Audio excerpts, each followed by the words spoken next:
오늘 나같이 보실 하나님의 말씀 빌립보서 2장 6절에서 11절까지의 말씀입니다. 빌립보서 2장 6절에서 11절까지의 말씀. 신약 쪽수로 319쪽 20쪽 됩니다.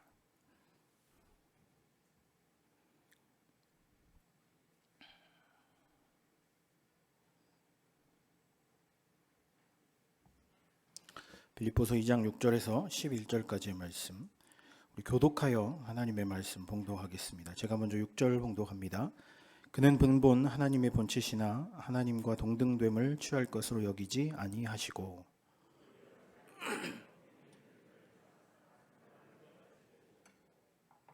사람의 모양으로 나타나사 자기를 낮추시고 죽기까지 복종하셨으니 곧 십자가에 죽으심이라.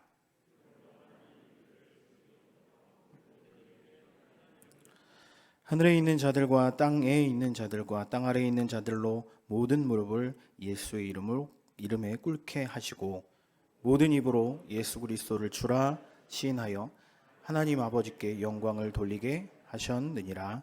아멘. 할렐루야. 이 오후 예배 함께 나와 찬양하고 예배하고 말씀 듣고 은혜 받길 소망하는 여러분들을 주님의 이름으로 환영하고 축복합니다.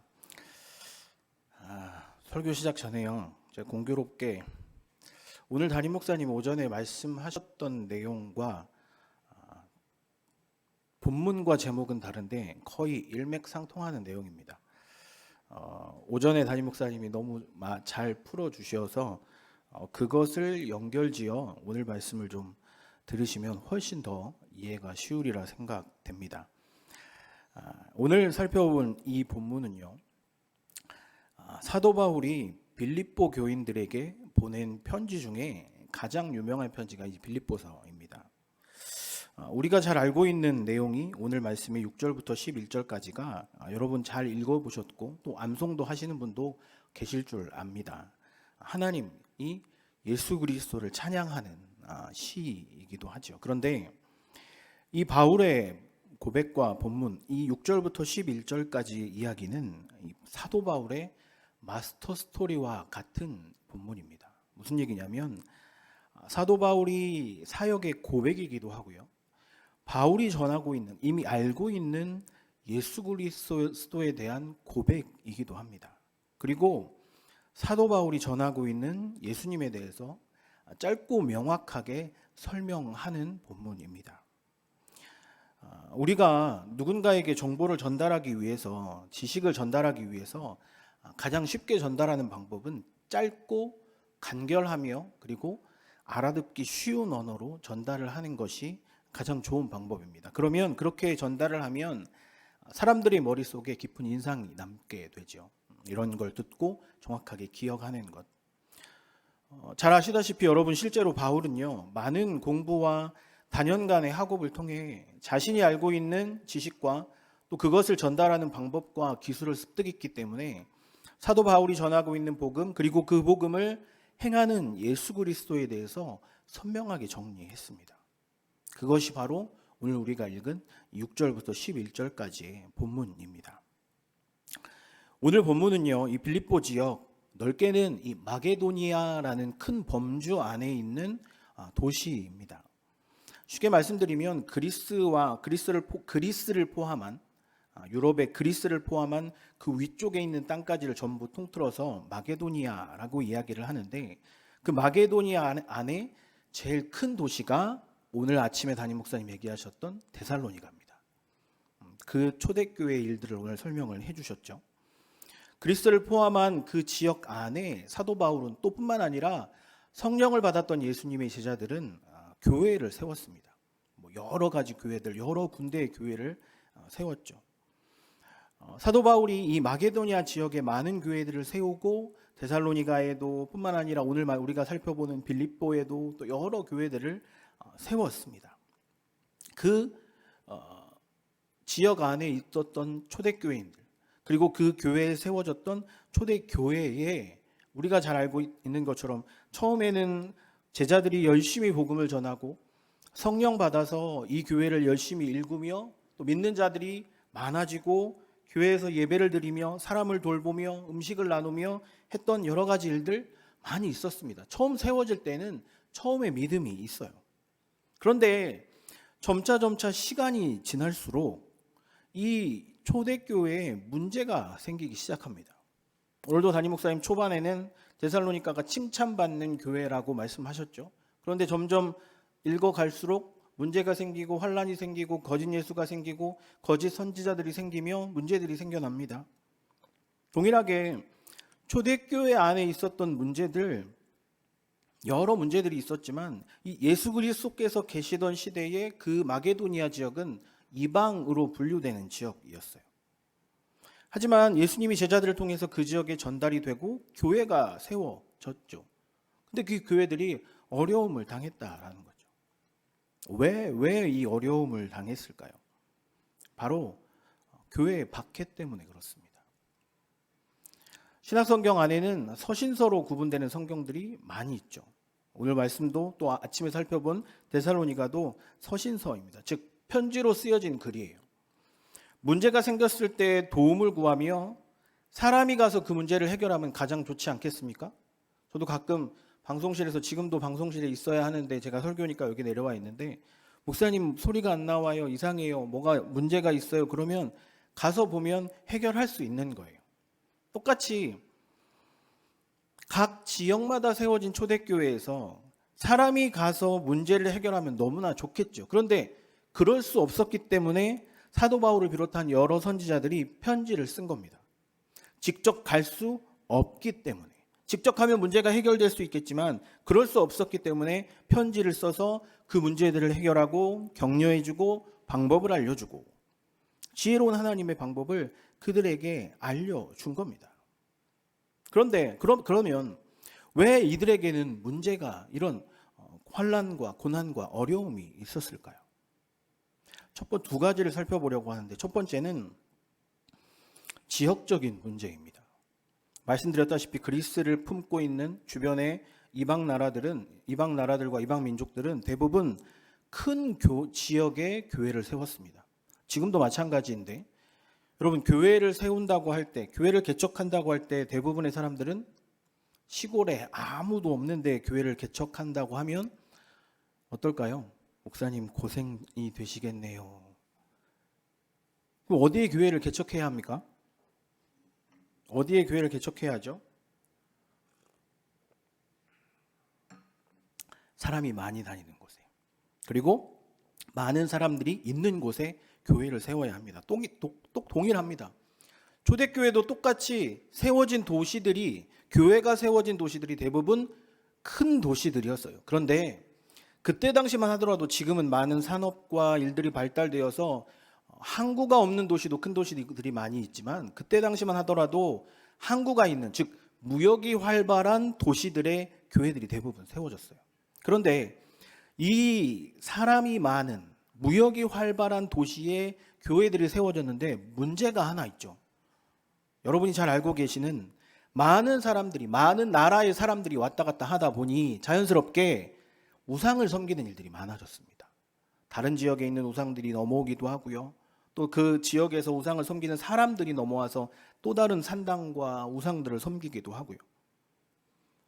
많은 사람들이 모일 수 있는 지역과 도시를 찾아 교회를 세웠지만 많은 도시의 교류들로 인해 우상의 문제가 있었어요. 자, 이게 첫 번째.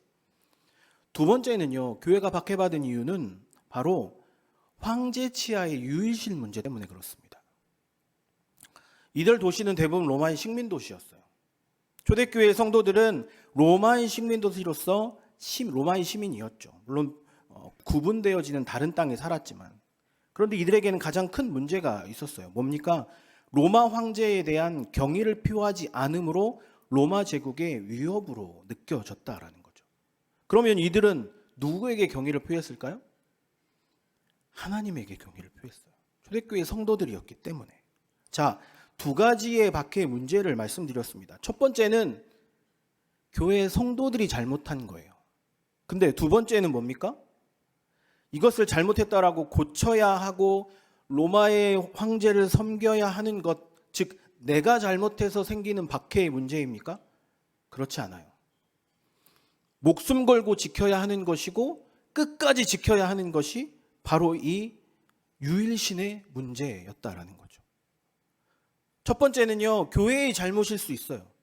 그 지역을 섬기는 그 교회, 그 지역의 우상들의 문제일 수 있고 그 안에 구성원의 문제일 수 있고, 그런데 두 번째 이유는 이들의 잘못이 아닌 오히려 목숨 걸고 지켜야 되는 문제가 아닙니까? 즉 복음을 위해 겪어야 하는 고난. 오늘 오전에 담임 목사님 그 이야기 하셨는데, 사도 바울은 이 문제에 대해서 이렇게 이야기합니다. 빌립보서 1장 29절에서 30절 말씀 우리 다 같이 한번 읽어보겠습니다. 다 같이 봉독합니다. 그리스도를 위하여 너희에게 은혜를 주신 것은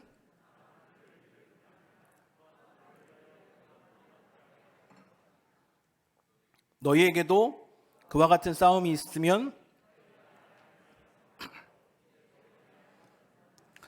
자, 여기서 말하는 것은요, 은혜를 주시는 것도 믿는 자에게 주시는 특권입니다.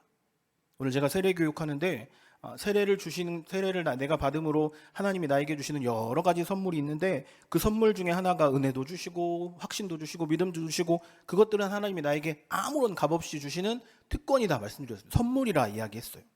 은혜, 믿는 자에게 주시는 특권입니다. 그런데 그 다음에 뭐라고 나옵니까? 29절 후반에 보면 그를 위하여 고난을 받게 하려 하심이라. 뭡니까? 고난을 주시는 것도 믿는 자에 대한 특권이라는 겁니다. 심지어 은혜와 고난, 이 두 가지가 다 하나님께 영광이 된다라는 거죠. 은혜는 그렇다 생각할 수 있는데 고난도 하나님의 영광이 된다라고 이야기를 하는 거예요. 사도 바울은 그 이야기에 대해서 말씀하고 있습니다.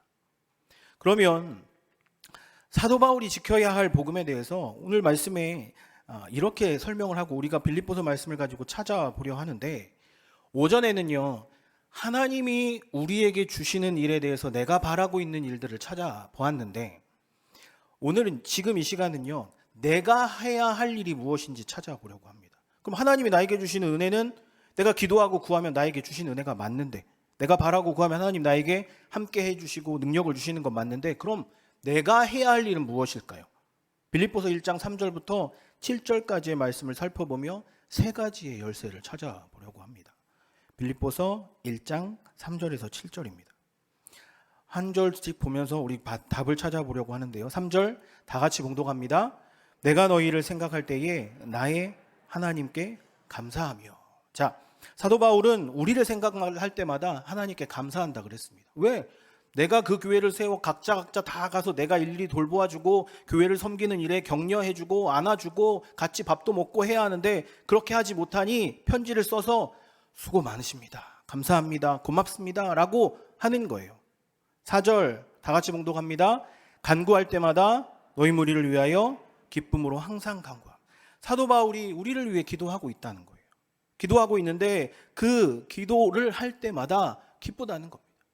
내가 세운 교회들이, 성도들이, 일꾼들이, 리더들이 열심히 일해서 교회들이 잘 성장하고 있고 많은 일들이 일어나며 그 지역을 복음화시키는 일들, 내가 기도할 때마다 하나님이 나에게 기쁜 마음을 주셔 라고 이야기를 하며 5절을 시작하죠. 5절 봉독합니다. 너희가 첫날부터 자, 여기 첫 번째 열쇠가 나옵니다. 복음을 지켜야 할 내가 가지고 있는 첫 번째 열쇠. 자, 첫날부터, 즉 예수 그리스도를 알기 시작한 처음부터 나는 복음에 참여했습니다. 여러분, 복음에 참여한다라는 건 뭡니까?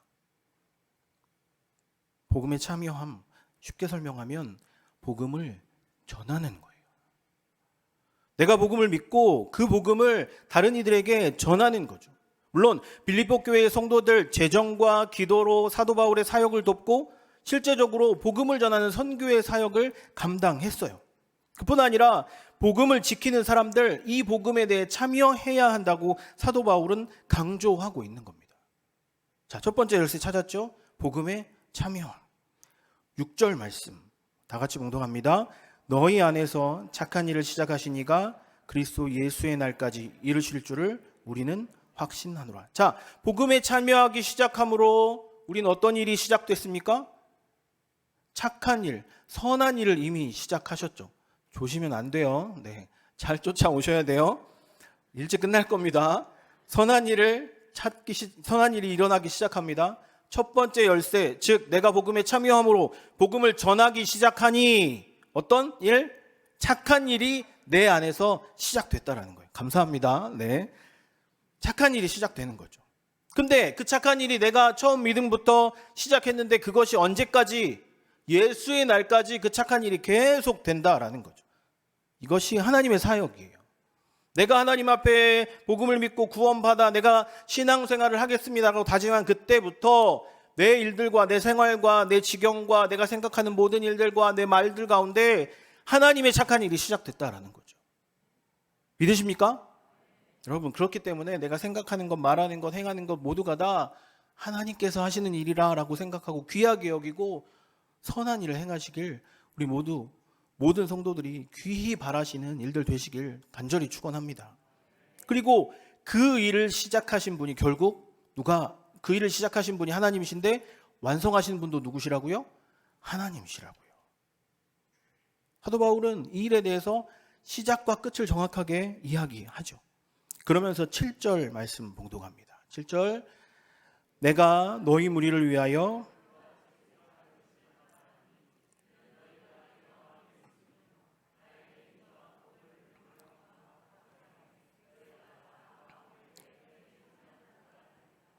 자, 우리가 이같이 생각하는 것 당연합니다. 왜? 무리를 위하여 우리가 시작하신 일에 대해서, 하나님의 선하신 일에 대해서 내가 주님의 은혜를 간구하지 라고 생각하는 것 당연하죠. 자, 이미 우리는 예수 그리스도 안에 있는 사람들입니다. 맞습니까? 우린 예수 그리스도 안에 있는 사람들이에요. 근데 내가 고난을 당하지만 그 다음 뭐라고 이야기합니까? 자, 두 번째, 세 번째 열쇠가 바로 이 7절에 있는데, 첫 번째, 복음의 변명함과 세 번째, 복음의 확정함. 자, 말이 좀 어려운데 쉽게 풀어드릴게요. 쉽게 말하면 변명함, 즉 복음을 지키는 일이에요. 변호한다 하죠. 변호. 복음을 지키는 일, 어느 것과도 타협하지 않는 것. 자, 여러분, 앞서 초대교회가 핍박을 받은 두 번째 이유가 뭐라고 말씀드렸습니까? 초대교회에 속한 성도들이 로마의 황제에게 경의를 표하지 않고 하나님에게 경의를 표하니 로마 황제가 보았을 때 이들은 나에게 충성을 맹세해야 하는데 그렇지 못하고 있는 거죠. 큰 위협이 된다라고 생각했던 거예요. 그래서 핍박하기 시작하고 그들을 죽이기 시작합니다. 로마 황제에 대한 경외함이 없다는 것, 바로 이것이 복음의 변명함이에요. 로마 황제가 아니고 힘과 권력을 가진 대통령이 아니고 우리가 복음에 변명하고 내가 온전히 믿어야 할 것이고 내가 타협하지 않아야 할 것은 누구십니까? 바로 예수 그리스도. 그것을 바로 사도 바울은 복음의 변명함으로 잘 지켜 기억하고 내 마음에 가져라 라고 이야기를 하고 있는 거죠. 그게 복음의 변명함. 세 번째, 확정하는 뭡니까? 확정함. 뭔가 딱 맺어지는 느낌이 나죠. 쉬워요. 맹세하는 거예요. 나는 내 아내를 일평생 사랑합니다. 나는 내 남편을 일평생 사랑합니다. 맹세하셔야 되는데.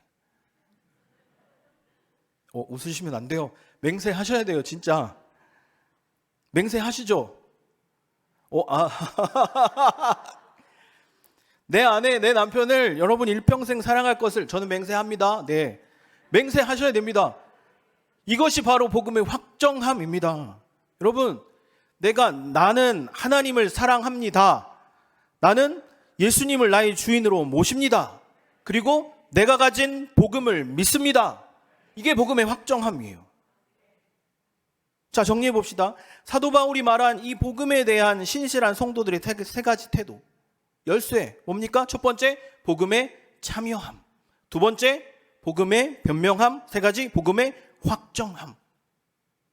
자, 여러분, 이 세 가지를 가지고 현재 우리의 상황에 대입해 보면, 자, 코로나가 어떻게 왔는지, 어떤 방법, 어떤 누구를 통해서 나에게 옮겨지는지도 모르는 사이에 내가 확진되어 아프고 낫고 격리가 되고 주변의 사람들이 다 그래요. 예배를 드리고 싶어도 어쩔 수 없이 예배에 참여하지 못하시는 분들, 우리는 어떻습니까? 여러분은 얼마나 복음에 참여하고 계십니까? 사람들이 교회를 손가락질하고 제발 모이지 말라고 왜 우리에게 피해를 끼치느냐고 했을 때 여러분, 우리는 얼마나 복음에 대해서 변명하셨습니까? 학교나 회사에서 교회에 가지 말라고, 교회에 가지 말았으면 하는 눈치를 보고 동료들과 친구들의 눈치 속에서 여러분은 어떻게 복음에 대해서 맹세하셨습니까? 나는 교회 다닙니다. 그래도 가야 합니다. 내가 예수 그리스도를 믿습니다. 예배는요, 하나님과 교통하는 개인적이고 아주 비밀하고 내밀한 소통이지만 여러분, 동일한 시간과 동일한 공간, 동일한 목표를 추구하는 비전을 확인하는 이 예배의 장소, 너무나 귀중하고 소중한 자리입니다. 하지만 이제 사회가 교회와 그리스도인들에게 기대하는 것은요, 교회라는 건물 안에서의 예배만이 아니에요. 물론 이 안에서의 예배도 분명히 포함되어야 하지만 그리스도의 정체성을 나타낼 수 있는 흔적들이 많이 있어야 합니다. 아니, 더 많이 있어야 합니다. 그 흔적들이 많이 없기 때문에 여러분은 이 자리에서의 예배만 목숨 걸고 사수하시진 않습니까? 오늘 설교의 제목이 바로 삶으로 담아내는 복음입니다. 내가 가진 복음을 나의 삶이라는 바구니 안에 담아내야 되지 않겠습니까? 내 삶의 흔적으로, 나의 일생의 습관으로, 내 입으로 말하는 언어로, 내 손으로 하는 모든 일로 오늘 사도 바울이 우리에게 알려주신 그 일들을 통해 복음의 능력이 내 안에 충분히 있어야 하지 않겠습니까? 여러분, 삶이라는 나의 바구니 안에 여러분은 어떤 게 담겨 있습니까? 자녀를 위한 기도? 아니면 나의 재산? 아니면 내가 가진 차? 나의 가족들? 그 바구니 안에 복음의 능력은 얼마나 가득 차 있습니까? 말씀을 마무리하겠습니다. 오늘 설교를 시작하며 오늘 읽은 본문을 사도 바울의 마스터 스토리, 대표하고 고백하는 이야기라고 말씀드렸습니다. 6절부터 11절까지의 말씀. 그런데 이 이야기가 복음에 대하여 참여하고 내가 가진 복음을 변호하고 나의 이야기로 맹세해서 성경을 읽는 우리가 사도 바울의 복음으로만, 사도 바울의 이야기로만 마무리 짓고 있는 것이 아니라 바로 6절부터 11절까지의 말씀이 여러분의 이야기가 되시길 주님의 이름으로 간절히 소망합니다. 이 고백은요, 사도 바울이 힘써 애써 다른 사람들에게 전하려고 했던 복음이에요. 그 말씀을 우리는 듣고 보고 지금 여러분에게 느끼고 있는 거예요. 그것들을 얼마나 우리는 지키고 간직하며 살아가고 있는지, 그리고 그 복음을 내 삶이라는 이 나의 가슴에 있는 바구니 안에 얼마나 담아가지고 살아가고 있는지 우리는 다시 한번 체크해보고, 그게 적다면, 그게 너무 적다면 더 많은 용량으로, 더 많은 부분으로 내 마음 가운데 있는 바구니에 복음의 능력을 넓혀가시길 주님의 이름으로 간절히 소망합니다. 사도 바울은 고백했습니다. 예수 그리스도가 나를 돌보시고 나를 이끄시는 분이시다. 그 고백이 여러분의 간절한 고백이 되시길 주님의 이름으로 간절히 소망합니다. 그 안에 어떤 것보다도 복음이 더 가득히 채워지는 여러분의 삶이 되시길 주님의 이름으로 간절히 소망합니다.